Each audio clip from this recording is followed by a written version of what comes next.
Have you ever walked into a room and, without thinking, scanned it? The way someone's foot tapped too fast, the smile that didn't reach the eyes, the energy not loud, but off like a song playing half a beat too slow. You didn't mean to notice it. You didn't ask to feel it. But there it was, like your nervous system logged in before you even arrived. At first, it felt like a gift. This ability to sense what others miss. You could read the room before a word was spoken. You could dodge discomfort, soothe tension, anticipate reactions. And for a while, it worked. It kept you ahead of pain. It helped you navigate people like shifting winds. It made you wise beyond your years, the grounded one, the peacemaker, the intuitive soul. But what nobody told you is what that skill costs over time. Because eventually, that gentle awareness turns into something else. It becomes surveillance, a never-ending job you didn't apply for, but can't clock out of. Your mind starts monitoring everything, even peace, especially peace. And it's exhausting. You're not just in the room, you're managing it. Not just listening, but decoding every syllable. Not just feeling, but bracing for the moment something shifts. You're always half a second ahead and never fully here. You sit in silence, but it's not restful. It's hyper-attuned, like the calm before a storm you've been trained to anticipate. And here's the twist. You didn't become this way because you're broken. You became this way because something, somewhere, taught you survival depends on seeing it coming. Maybe it was a parent whose mood changed without warning. Maybe it was a friend who left without explanation. Maybe it was the quiet betrayal of realizing no one was watching out for you. So you became the watcher.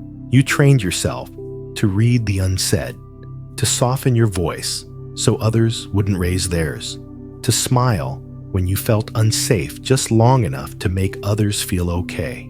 And slowly, your awareness stopped being a skill. It became a shield, a full-body strategy, a silent choreography, a lifestyle of constant emotional math. But you weren't meant to be a calculator. You were meant to feel. And what starts as protection eventually becomes interference. Because when you're always calculating what might go wrong, you lose the ability to fully feel what's going right. You hold your laughter a little too long. You pause before joy, just in case it doesn't last. You water yourself down not out of fear, but out of preparation. And the world, looking in, sees grace, but inside, you are spinning, quietly, constantly, alone. This is the cost of turning your heart into a radar. And maybe, just maybe, you're tired of it now. Not because you're weak, but because you were never meant to live like this. Your soul is not a security system. It's a garden, and gardens aren't meant to scan. They're meant to bloom. People often say, "You're so composed, so grounded, so wise." They mean it as a compliment, and part of you receives it with grace. You nod, smile, say, "Thank you." But inside, something sinks, because what they call calm isn't always calm. Sometimes it's fatigue, the kind that builds in your chest, not because of what's happening now, but because of everything you've had to not react to. The 1,000 micro moments you swallowed, the silent storms you weathered in your own body, the way you've become a soft place for others, while forgetting what softness feels like on your own skin. You've learned to speak in measured tones, to offer space for others to unravel, to hold back your chaos in the name of keeping things smooth. And slowly, that quiet strength became your mask. Now, people see you as steady, but what they don't see is the shaking that happens after everyone leaves. They don't see the way you rehearse conversations in your mind before they happen and replay them after they're over. They don't know How often your stomach knots from anticipating reactions you might never get. They don't realize that your silence isn't always peace. It's processing, constant, quiet, invisible. You are the friend who gives the best advice, the one who senses when something's wrong, the one who always knows the right thing to say. But when it comes to yourself, you're tired of always having to know. You crave the permission to not be wise, to not be helpful, to not be calm. You want to scream, but you've trained your voice into a whisper. You want to cry, but your tears have memorized how to pause. You want to say, "I'm not okay," but the words never make it past your careful smile. And maybe it's because you've mistaken performance for peace. You've confused control with clarity. You've worn self-awareness like armor, not realizing how heavy it's become. Because here's the truth no one says out loud. When your nervous system is always in management mode, you stop knowing what you actually feel. You only know what's safe to feel. You adjust your volume, not based on your truth, but on how much space you think you're allowed to take up. And over time, that begins to hollow you. You forget what your real laugh sounds like. You forget how your body moves when it isn't scanning. You forget what it's like to feel joy without checking if it's too loud, too long, too much. But you are not too much. You are just tired. Tired of being the emotional buffer. Tired of being the translator. Tired of being the one who holds it all together. You deserve a moment, even just one, where you don't have to manage anything, where you can exhale without listening for what comes next, where you can be seen without being strong, where you can rest without first earning it. And that moment, it doesn't require a crisis. It doesn't need permission. It just needs one thing: you as you are, not curated, not adjusted, just honest. And here, her name was Lila. She didn't speak often, but when she did, it was with words so carefully chosen. They landed like petals. She was the kind of woman who noticed everything: the wrinkle near your eye when you were trying not to cry, the way you hesitated before saying you were fine. People said she was wise, emotionally gifted, the person who just got it. But what they didn't see was how much she paid for that gift, how every interaction felt like math, how her mind constantly recalculated, adjusting tone, posture, even silence to keep peace in the air. She lived like a translator, fluent in unspoken pain, always trying to stay ahead of tension, to decode discomfort before it erupted. Until one day, she stopped. It wasn't dramatic. There was no breakdown, no crash, just a chair, a late afternoon, a quiet cup of tea. She almost forgot she made. The sun slid lazily through the blinds, and for the first time in years, Lila didn't do anything. She didn't reach for her phone, didn't check in on someone, didn't reread the text she sent the night before. She just sat there, and her body, confused by the stillness, started to protest. Her thoughts got louder. What are you forgetting? Is someone upset with you? Shouldn't you be doing something right now? It felt wrong, like a glitch in the matrix of her survival. Her hands twitched, her breath stayed shallow, her back stayed tense, because stillness didn't feel safe. Stillness felt like a waiting room before something bad happens. But she didn't move. She let the discomfort rise.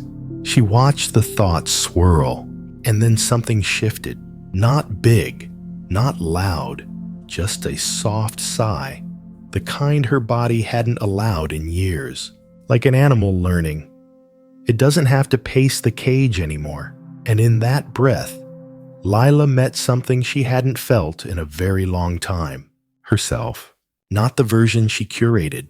Not the one who knew how to read the room. Just the woman beneath it all. Tired. Whole. Real. That afternoon, nothing changed. But everything began. Because once you feel what it's like to not be on guard, even for a moment, you can't unfeel it. You begin to crave it. That unfiltered breath, that unapologetic pause, that sacred stillness where you are no longer a role or a function or a fixer, but just a soul, resting. And Lila, she didn't become a different person that day. She just started choosing differently. Not every time, not perfectly, but enough.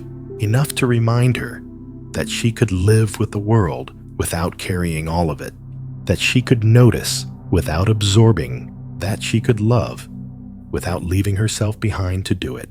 And maybe, like Lila, you're not looking for a breakthrough. Maybe you just need a chair, a slow hour, a reminder that you don't have to solve anything today. You can sit down, and that alone is enough. You've always felt it, haven't you? The ache in someone's voice, the weight behind their smile, the invisible heaviness in a room that no one else seems to notice. You call it empathy. Others call it sensitivity. But sometimes it feels like a burden with no off switch. You don't just feel what others feel. You carry it quietly, completely, as if every drop of pain you sense requires your hands to catch it, as if love means becoming a container for everything broken in someone else. And you do it without thinking. They sigh, you hold your breath. They cry, you steady yourself for both of you. They shrink, and you stretch just enough to cover the gap. But here's the quiet truth no one told you. Empathy doesn't mean absorption. You can feel deeply without dissolving. You can care fully without crumbling. You can walk into a storm and not mistake it for your home. But I get it. You learned that to love meant to fix, to soothe, to anticipate, to prevent the fall before it happened. Because somewhere along the way, someone didn't catch you. And so now, your love language has become catching others before they even know they're falling. But love isn't supposed to be preemptive rescue. It's presence. And presence has boundaries. Boundaries that say, I will walk with you through the ache, but I won't bleed to prove I'm with you. I will listen, but I won't shrink myself into a therapist just so you don't feel alone.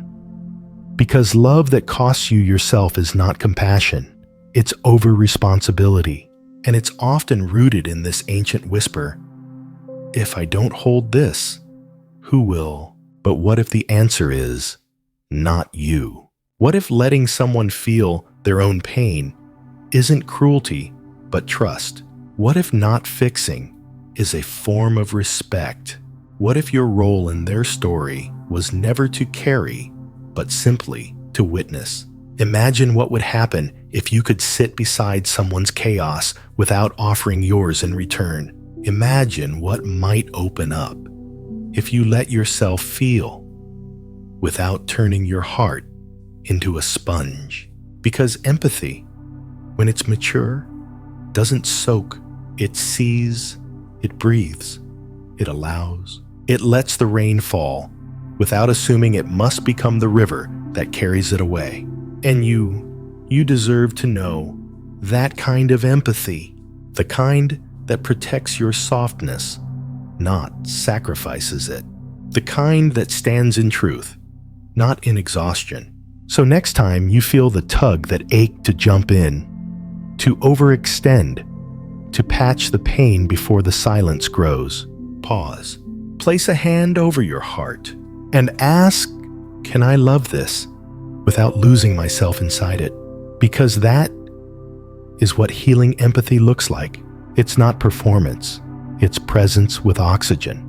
There comes a moment not with noise, but with stillness, where something inside you whispers, you don't have to try so hard anymore.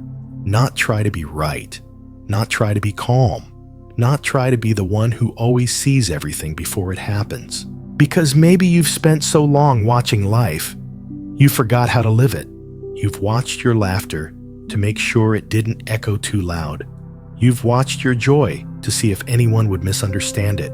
You've even watched your pain, measured it, filtered it, until it no longer even felt like yours. And now, you're tired, but not in a way sleep can fix. It's the kind of tired that only surrender touches. So, what if today you let go? Not of your depth, not of your kindness, but of the version of you that believes peace must be earned through emotional labor. What if peace didn't need an explanation? What if presence wasn't something to work toward, but something that's always been there, just waiting for you to stop curating? Because presence isn't performance. It doesn't ask you to monitor the mood in the room. It doesn't want you to rehearse your feelings. It doesn't need you to be insightful, only honest. It just wants you here. Here, where your breath belongs to you, where your shoulders no longer carry every silent shift in someone else, where your spirit is not a sponge, but a sanctuary.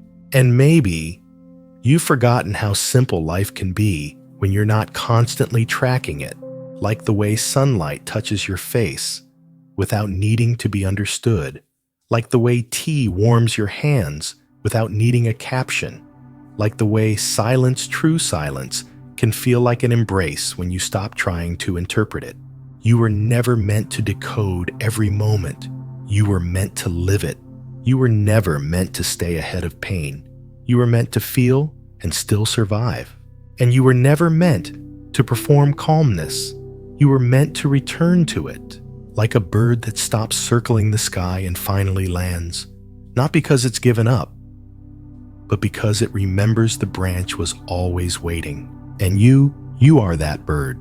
You've circled long enough, scanned long enough, braced long enough. You don't need to earn stillness. You are stillness. And the next time your mind whispers, "Pay attention, something might go wrong," just place a hand on your chest and whisper back, "Maybe, but I'm not going to miss what's going right." Let joy pass through you, not as something to be managed, but as something finally allowed. Let your breath soften. Let your gaze drop.